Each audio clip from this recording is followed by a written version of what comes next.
இந்த ஆதிகுணசேகரன் தன்னோட முகத்த கண்ணாடியில பார்த்து, கண்ணாடியில வந்து பார்த்தீங்கன்னா, அதாவது காரி துப்பிக்கக்கூடிய ஒரு நெலைம வரும் அப்படின்னு சுத்தமா எதிர்பார்க்கவே இல்ல.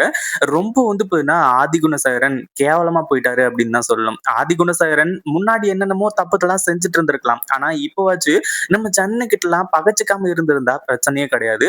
அதுலயும் சொந்த தம்பியான சக்தியையே கொல்ல பார்த்து, இன்னும் பல சம்பவங்கள சிறப்பா செஞ்சுட்டாங்க அப்படின்னே தான் சொல்லணும். அதுவும் இல்லாம ஆதிகுணசேகரனுக்கு இப்ப என்ன பண்றது, ஏது பண்றதுன்னு தெரியல. அதுவும் இங்க இந்த கரிகாலன் பேசுற பேச்சுக்கு இந்த கதிரும், ஞானமும் பதில் சொல்றாங்க. அவங்க பேசிக்கிறாங்களே தவிர, இந்த ஆதிகுணசேகரன் பேசவே மாட்டேங்கிறாரு. ஏன்னா, பயம் வந்து பார்த்தீங்கன்னா உள்ளுக்குள்ள தாண்டவம் ஆடிட்டு இருக்கு.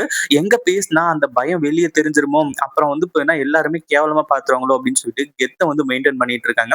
கடைசியா ஒரு வழியா இப்போ தூங்குறதுக்காக வந்து பார்த்தீங்கன்னா ஒரு ரூம் வந்து அரேஞ்ச் பண்றாங்க. அங்க வந்து பார்த்தீங்கன்னா கண்ணாடிய பார்த்து பாத்ரூம்ல காரி துப்பிக்கிட்டு இருக்காரு. இவ்ளோ கேவலமா வந்து பார்த்தீங்கன்னா இருந்திருக்கியே! என்னதான் ஜென்மமோ! அப்டின்ற மாரி வந்து சொல்லி, கண்டிப்பா இந்த மாரி ஒரு நெலைம இந்த ஆதிகுணசேகரனுக்கு வரும் அப்டின்னு சொல்லிட்டு கனவுல கூட அவர் நெனச்சு பார்த்திருக்கவே மாட்டாரு. இந்த வீடியோ புடிச்சிருந்தா லைக் பண்ணுங்க, ஷேர் பண்ணுங்க. இப்பதான் நம்ம சேனலுக்கு ஃபர்ஸ்ட் டைம் வரீங்க அப்டின்னா, கீழ இருக்க சப்ஸ்கிரைப் பட்டன பிரஸ் பண்ணிக்கோங்க.